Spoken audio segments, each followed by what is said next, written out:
practical spirituality. What does that mean? How do we actually practice spiritual practice, which can come in many forms? Sometimes the forms of yoga, sometimes the forms like for us, Tai Chi and Qigong, or it can be any kind of religious practice in a modern world. And how does it actually apply into life in a practical matter? I brought here a special guest, and it's not even a guest. We host this show together. Mr. Michael, also known as Big Head, also Harmony Mike.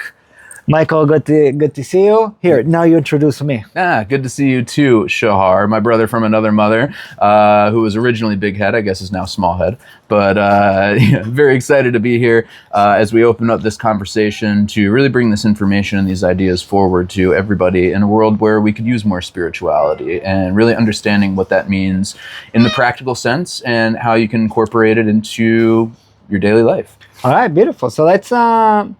So here's something I want to. So let's start with this one here. Let's kind of clean things up. Let's talk about spirituality and the way we interact with it, especially in the West, from over the ages. And when I'm talking about over the ages, I'm talking something much more close to heart. Let's talk about old school spirituality from the way it's been practiced from, let's say, the 60s, the 50s. Around that concept of spirituality, which would tended to be a little more dogmatic, a little more discipline-based, a little more clear-cut. Everybody were very clear. You're either A, you're either B, and there's a certain dogma, there's a certain principles you have to follow. Mm-hmm. What did you say? Framework, right, beautifully said. So here, let me throw it to Mr. Michael here. How do you see spirituality kind of flying from, let's call it the olden age. The olden age was 30 years ago. But how is that for you? Like, what do you take away as the benefits, the downsides? Like, Well, I think everything requires a proper framework. I think that interpretations, can come after the fact, but you need to start from somewhere, right? It's when you think about different works in spirituality, dogmas, they all have to come from somewhere, right? And so being focused on the framework can be a benefit in the sense that it gives you the initial information. However, at the same time, it can also be limiting if you're just stuck in that one area. So I think it's a really important piece of it for sure, but I don't think it's the full picture. Right. So for me, the experience of, let's call it old school spirituality, since I trained yoga from monks, from actual monks, Vedanta monks who practice different aspects of yoga. And also, I guess Judaism was a big part of my upbringing. And kind of my experience of Judaism and yoga and Kung Fu and Qigong was a lot of it was rooted in old school ways. This is how you're supposed to do it. This is the framework you have to do it. So to me, it gave me a lot of clarity of what progression looks like. I think that was kind of the benefit of the old school method, because it was clear. If you can stand and sit or stand somewhere in between, Mabu, which is a horse stance in Kung Fu, which is very low posture and stance. They do it in Shaolin to strengthen the legs. If you can do it for 5 minutes, 10 minutes, 15 minutes, you have strong discipline, you have strong basis, you have strong progression. Same thing with yoga. If you can do your postures, hold them for a long time meditations. These are very practical and pragmatic measurements that give you a sense of kind of progression, mm-hmm. right? Which was the benefit.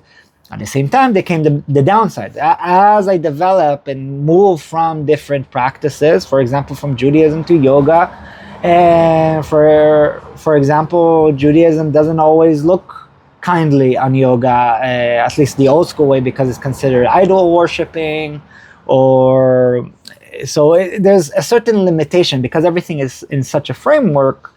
Then it comes with its own limitations, right? Mm-hmm. That's something you've experienced too, right? Mm-hmm. Similar.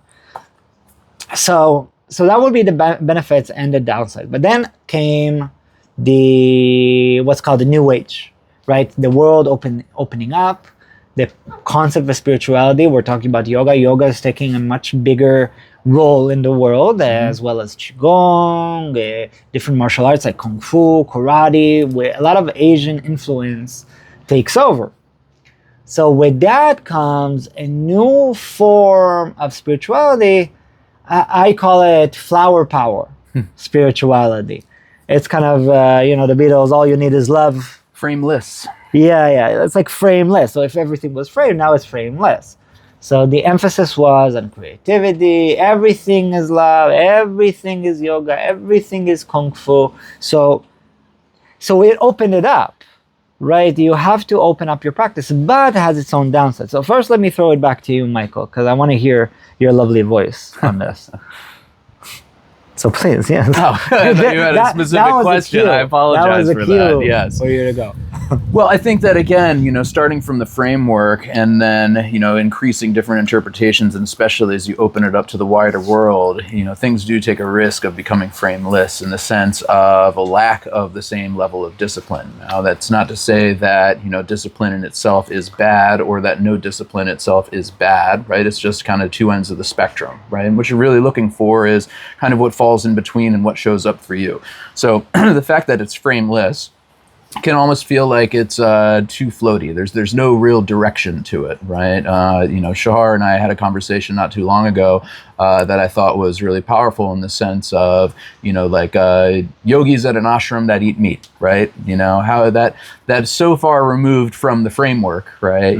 That it doesn't really have any sort of direction based in where it actually came from. Right. So I think, again, it's, going from too much frame to no frame, right, is almost like black and white thinking. It's all about how can we make it practical, like practical spirituality. And I remember that it was a Vedanta center, and I loved it. It was a lot of the teachings, love Vedanta teachings by great swamis. It was the classics, things that I knew really well, and I really enjoy it, And I remember going to this potluck, and they served meat. Meat was kind of not even just a little bit. It was kind of the main course there.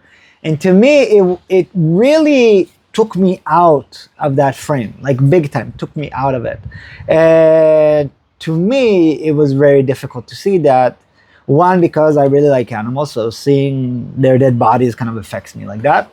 But that's also kind of like that is my own vision, my own beliefs on these things. But it felt like something is missing. And to respond to what Michael, you said, it's like if everything is yoga, if everything is this framework, then it's almost like none of it is. Like everything is yoga. Yoga is drinking beer. Yoga is drinking alcohol and eating meat and just live as without any kind of limitations whatsoever, because limitation is all in the mind. Then, you can feel it if you practice something like that. Usually, it comes with a lot of how do you call it? When you self-indulge so much, it's like that feeling. Yeah, like if you eat like a whole cake in the middle of the night, you'll feel it in the morning, like the itis. So that high level of indulgence and completely removed from the framework, it doesn't really feel good. It kind of feels, in a way, a bit empty. And I remember that feeling. On the surface, it sounds nice, but once you go deeper, there's not much of a deeper sense. And by the way, to a lot of people I talk to, when they say, "Oh, love is everything," and I experienced that myself also, like, "Oh, all you need is love. I just want to connect with everyone." But it felt more shallow than actually acknowledging my ego, acknowledging my limitations, acknowledging these things and working with the world, not in a world where I want it to be. Now, not a world of pretend, but in reality. Mm-hmm. So it felt more shallow to connect to people rather than... So the benefit of like the opening up is that you're not limited. Right? There is much more... It makes it more accessible as well to a lot of people. Right, exactly. So for example, for me, the concept of yoga was not open.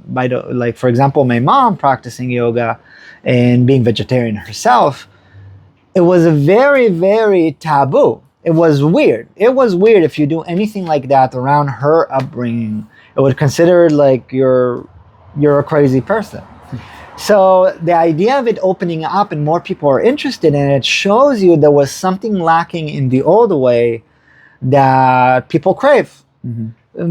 Spirituality and practice of movement. So, for example, martial arts, Qigong, the ability to kind of practice these things through action, not just sitting down and reading or just sitting down and praying, but actually go through the movement like Qigong or martial arts.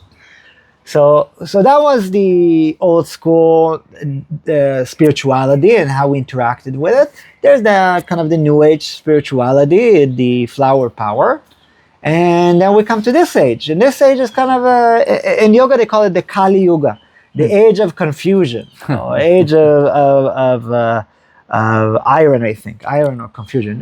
Don't hold me on that. But basically it means that we're kind of the in-between. The concept of Dharma, which is our duty, what we're here to do, is very unclear. But also our grasp towards unity and connection is also kind of lost. So it's as if we didn't get any of those, right? We didn't get the benefits of the old school discipline, and we didn't get the benefits of the openness of the new way. So we kind of lost both in the process, which leaves us to today. And bring us to also to the concept of practical spirituality, which me and Michael talked about it in the car one day. This is why we wanted to open this thing. There's conversations in a car that warrant a recording. Yeah, car conversations and shower thoughts. Of course, we don't shower together. We haven't got to that point where we need heavy inspiration. We need to shower. But for now, car drives work. So practical spirituality. So my realization was, I feel like spirituality these days needs to have some sort of an applicable concept to it. If I'm practicing spirituality, I need to feel like it's relevant for my modern day life. It has to be relevant to the way I interact with my family. It has to be relevant to the way I interact with friends. To me, what comes to mind is martial arts. So martial arts feels very, very practical because you feel that practice of working with your ego, of moving with the flow, connecting to your breath, like moving meditation, because you have this counter force always acting on you, someone attacking you, even if it's a partner, someone you're working with, or especially if it's a partner, you're dealing with your own ego. So to me, that practicality is very, very powerful.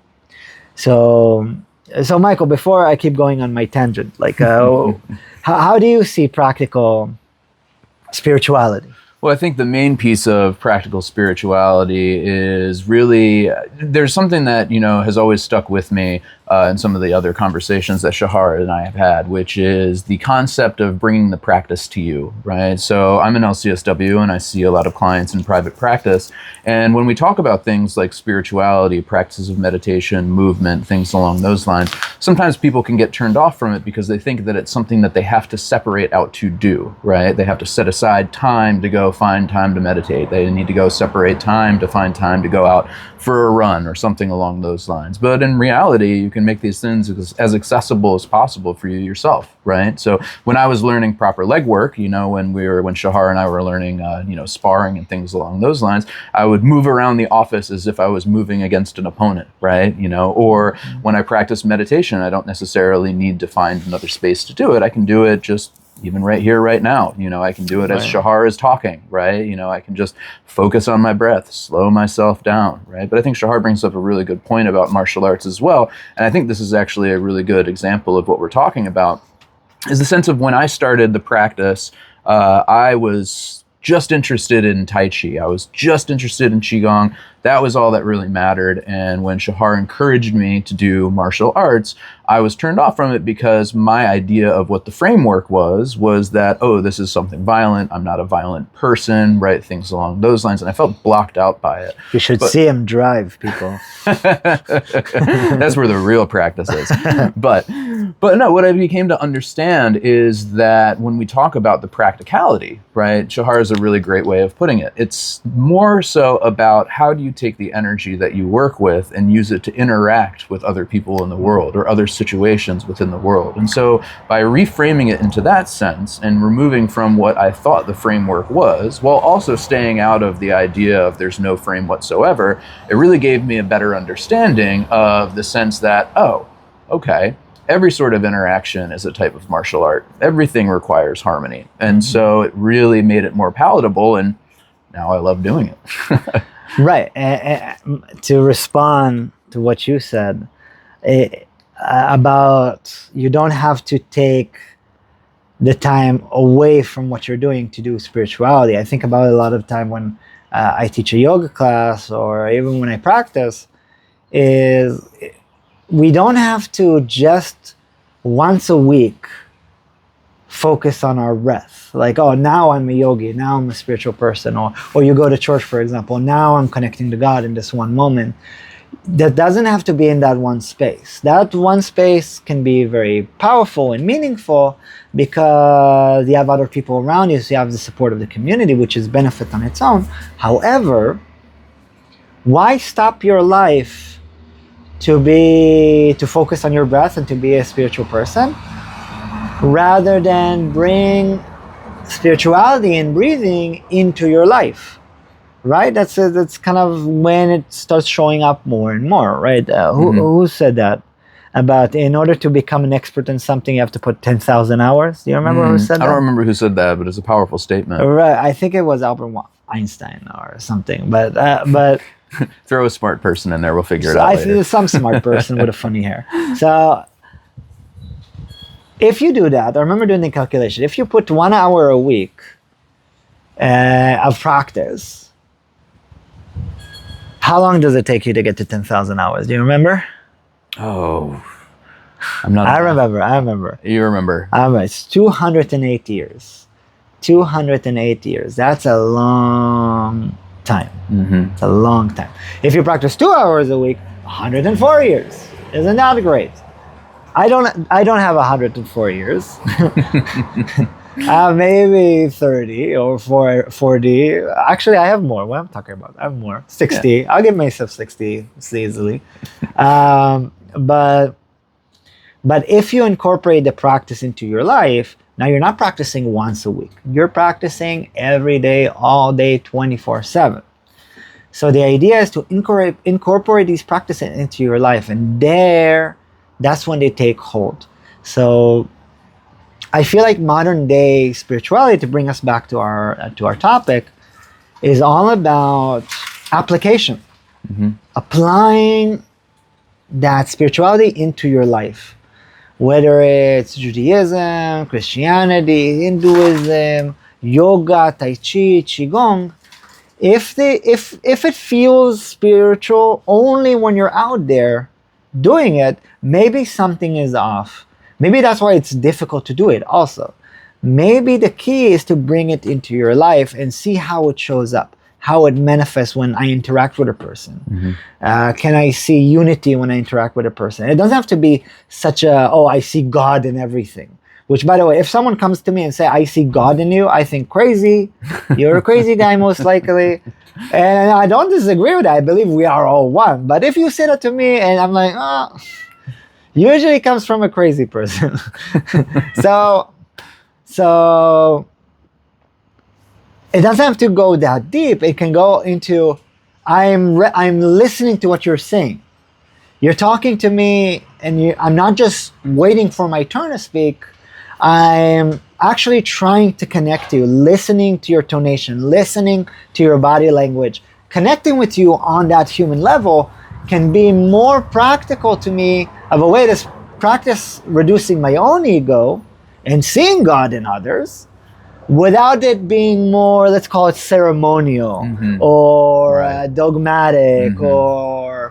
or like a crazy person. I know what it is when you say, I say crazy person a lot, but when they say, I see God in everything, let me touch your face. It's like, don't touch my face. It sounds like I'm rambling, but it's genuinely things I've experienced. People are, when they say drink the Kool-Aid. Mm-hmm. When people are high, mm-hmm. on the Kool-Aid, that's mm-hmm. what I'm talking about. Mm-hmm. So And it makes a difference. That's why it's the practicality of it. So if it feels like it connects with you, I feel that's when spirituality hits the strongest. Yeah. So any closing thoughts before we finish, Mr. Michael? Again, I think that bringing the practice to you, finding how you connect to the practice is the most important piece, right? As you're navigating this world and you're interacting with others, really ensuring that you have sound piece of, mind, body, breath, can be a very, very powerful tool moving forward. I teach it a lot when I work with my clients. I think that especially in today's world when things seem so up in the air and chaotic, and as Shahar said, the age of confusion, I'm sure a lot of us can relate to the fact that we're a little confused, right? On any side of that, right? So really being able to find your center, find your practice, find your stability, find your mind, body, breath, can be a very, very powerful tool. I like to say that the mindful person is a powerful person. Exactly. So we'll close here. This is the first episode of Practical Spirituality, brought to you from the team of Chi Motion. That's who we are and what we do. Michael, I'm not Michael. This is Michael, Anthony, and Shahar Kovet. Oh, thank you, Shahar Kovet. Mm-hmm. And we'll be here next week. In the meantime, I'm curious about your thoughts. I'm curious about how does practical spirituality show up in your life? Where do you feel your practice, and it can be any kind of spirituality, it could be yoga, Qigong, Judaism, Christianity, Buddhism, all the isms, any ism you can think of. Where do you feel it most on your daily life in a way that doesn't take effort? Right? This is kind of where I want to hear. So write that in the comments or message us and we'd love to hear your thoughts. Otherwise, stay tuned. Next week we'll continue with another episode. Maybe me and Michael find something we disagree on. It's rare, but I believe it exists. There's something out there. I'm sure we can find it. Anyway, thank you very much, everyone, and have a wonderful rest of the day. And be real. I'm looking for a good outtake, but be real. Yes. That's what we're going to go.